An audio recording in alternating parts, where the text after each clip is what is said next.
আজকের এই ভিডিওতে একটা নতুন অভিজ্ঞতা তোমাদের সঙ্গে শেয়ার করব। এই ধরনের এক্সপিরিয়েন্স আমার জীবনে প্রথমবার। দিনটি ছিল 3 ফেব্রুয়ারি 2026। লোকেশন ছিল কালনার কুলটি। বুকিং করার সময় আমাকে বলা হয়েছিল আমি কিভাবে যাব। ভেবেছিলাম আমি স্কুটিতেই যাব।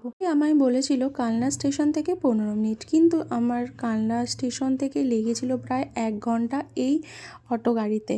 তো এখান থেকে প্রায় স্টেশন থেকে প্রায় কুলটি 11 কিলোমিটার। তো সেভাবেই আমরা অটোতে করে গেলাম। সময়টা অনেকটাই লেগেছিল। আর এই দাদাটা এসেছিল আমাদের ওই অটো স্ট্যান্ড থেকে বাড়ি পর্যন্ত নিয়ে যাওয়ার জন্য। এখানে স্নেহাকে আমি পাঠালাম, আর স্নেহার কাছে ব্যাগগুলো দিয়ে বাকি আমরা গিয়েছিলাম মৌসুমি আর আমি হেঁটে। আমরা পুরো নাজেহাল হয়ে গেছি বাইরে লোকেশানে পৌঁছাতে পৌঁছাতে। এরম এক্সপিরিয়েন্স এই প্রথমবার। 700 কিলোমিটার হেঁটেছি, আমরা ওয়ার্কআউট করেছি। আমরা যাতে লোকেশানটা ভুল না করি সেই কারণেই স্নেহাকে রেখে দাদাটা আবার এসেছিল আমাদেরকে ঠিকঠাক গাইড করে নিয়ে যাওয়ার জন্য। তো বুঝতেই পারছো লোকেশানটা দেখে কত গ্রাম্য পরিবেশ, আর পরিবেশটা খুবই ভালো।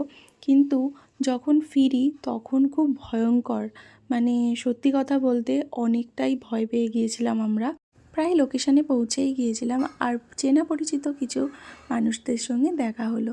তখন ভাবলাম যে না, একদম ঠিকঠাক জায়গায় আমরা এসেছি। এখানে ব্রাইডের বোনের সঙ্গে আমার পরিচয় ছিল আগে থেকেই। আর ওই যে আমার ব্রাইড, তো সেও আমাকে বলল যে দিদি একটু ওয়েট করো। তো আমি টাইম দিয়েছিলাম দুপুর 2টোয়, কিন্তু ব্রাইড বসতে বসতে টাইম আমাদের প্রায় লেগে গিয়েছিলো বিকেল 4টে থেকে 4:30। সেইখানে ব্রাইডের তখনও গায়ে হলুদ হয়নি। আমাদের আর একটা জায়গায় আমাদের বসার জন্য তারা ব্যবস্থা করেছিল। তো আমরা তাদের বাড়িতেই বসতে একটু সময় কাটালাম বসে। তো সেখানে এসে আমরা স্নেহাকে দেখলাম আর বললাম তুই ঠিক আছিস তো। তো যাই হোক, আমরা খুব মজা করেছিলাম ব্যাপারটাকে।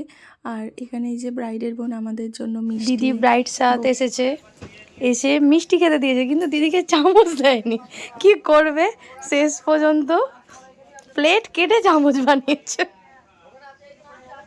গ্রাম্য পরিবেশ আমরা অনেকেই পছন্দ করি, কিন্তু সেটা কিছু সময় আমাদের কাছে ভয়ঙ্কর হয়ে ওঠে কেন, সেটাই তোমাদের সঙ্গে শেয়ার করব এই ভিডিওতে। তো এখানে তোমরা দেখছো যে ব্রাইডের রিচুয়ালস তখনও কমপ্লিট হয়নি। আমি অনেকবার বলাতে ব্রাইড যেখানে সাজবে সেখানে আমাকে নিয়ে যাওয়া হলো। তো দেখতেই পাচ্ছ কারেন্ট নেই, প্রচুরবার কারেন্ট চলে যাচ্ছে। সেই অবস্থাতে আমি একটা ফেসটাকে ক্লিন করে একটা বিফোর ফটো নিলাম, আর তারপরে আমি শুরু করে দিয়েছিলাম কাজ। অনেকটা পরে আমাদের জেনারেটরের ব্যবস্থা করা হয়েছিল, তারপরে সেভাবে লাইটও ছিল না। সেই অনুযায়ী আমি কাজ করলাম। কাজ করতে করতে আবার শুনছিলাম যে ব্রাইডকে নাকি আবার উঠতে হবে।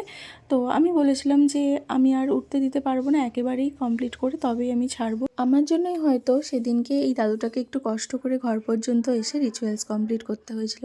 ওই দিনটিতে অনেক সমস্যার মধ্যে থেকে আমাদের কাজটা কমপ্লিট করতে হয়েছিল। আয়নাও সামনে ছিল না, বিনা আয়নাতেই আমাকে আমার হেয়ার স্টাইলও কমপ্লিট করতে হয়েছে। যাই হোক, আমার ব্রাইডের খুব পছন্দ হয়েছিল কাজটা, ওটাতেই আমি হ্যাপি। ব্রাইড যখন অলরেডি লেট করছিল তখন আমার এক স্টুডেন্ট আমায় বলে যে দিদি এখানে কিন্তু তুমি লাইনের অটো আর পাবে না ফেরার পথে, তুমি কিন্তু গাড়ির ব্যবস্থা করো, না হলে কিন্তু নর্মাল অটোতে গেলে এখানে অটো দাঁড় করিয়ে নাকি চুরি ছিনতাই হয়। তো সেই কথা শুনে আমি ড্রাইভার দাদাকে একবার ফোন করেছিলাম, কিন্তু বুকিং না করার কারণে দাদাও কিন্তু এঙ্গেজ ছিল। তো সেই কারণেই আমি দাদাকেও পাইনি, আর সাংঘাতিক ভয়ঙ্কর পরিস্থিতির মধ্যে ওই দিনটা আমাদের কেটেছিল, তোমরা বুঝতেই পারছো। এখানে ব্রাইডের বোন আমাদের অনেকটা হেল্প করেছিল, একটা রিজার্ভ অটো করে দিয়েছিল, আর তাদের চেনা পরিচিতই অটো ছিল।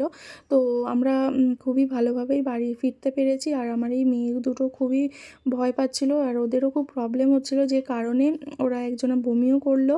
তো যাই হোক, এরকম পরিস্থিতি আমার কাছে প্রথমবার। তারপর একটু টিফিন করে নিয়ে আমরা বাড়ির দিকে রওনা দিয়েছিলাম, আর ঠিকঠাকভাবেই বাড়ি পৌঁছেছিলাম। তো সবাইকে একটা কথাই বলবো, সব ব্রাইডরা একটু টাইমে বসো। টাটা।